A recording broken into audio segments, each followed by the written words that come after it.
ఈ breaker black అనేది మనకి 2 టైప్స్ ఉంటుంది. ఫస్ట్‌ది వచ్చేసరికి బుల్లిష్ బ్రేకర్ బ్లాక్, సెకండ్ వచ్చేసరికి బేరిష్ బ్రేకర్ బ్లాక్. ఫస్ట్ మనము బుల్లిష్ బ్రేకర్ బ్లాక్ ఎగ్జాంపుల్ అనేది చూద్దాము. సపోజ్ ప్రైస్ అనేది ఒక కీ సపోర్ట్ లెవెల్ దగ్గర ట్రేడ్ అవుతున్నప్పుడు ఒక పుల్ బ్యాక్ ఇచ్చి ఈ ప్రీవియస్ స్వింగ్ లోని బ్రేక్ చేసి వెంటనే ఈ ప్రీవియస్ స్వింగ్ హైని బ్రేక్ చేసినప్పుడు ఓవరాల్ మార్కెట్ స్ట్రక్చర్ అనేది షిఫ్ట్ అవుతుంది. సో మార్కెట్ అనేది సెల్లర్స్ కంట్రోల్లో నుంచి బయర్స్ కంట్రోల్లోకి మార్కెట్ అనేది షిఫ్ట్ అయింది.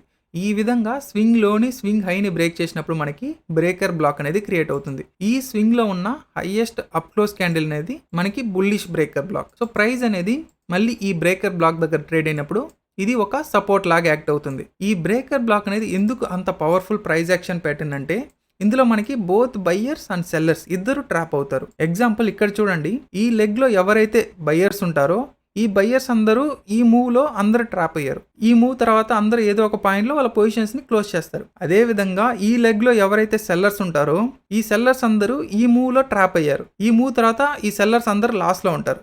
ప్రైస్ అనేది ఈ బ్రేకర్ బ్లాక్ దగ్గర వచ్చినప్పుడు చిన్న లాస్లోనో బ్రేక్ ఈవెన్లోనో ఎగ్జిట్ అవుతారు.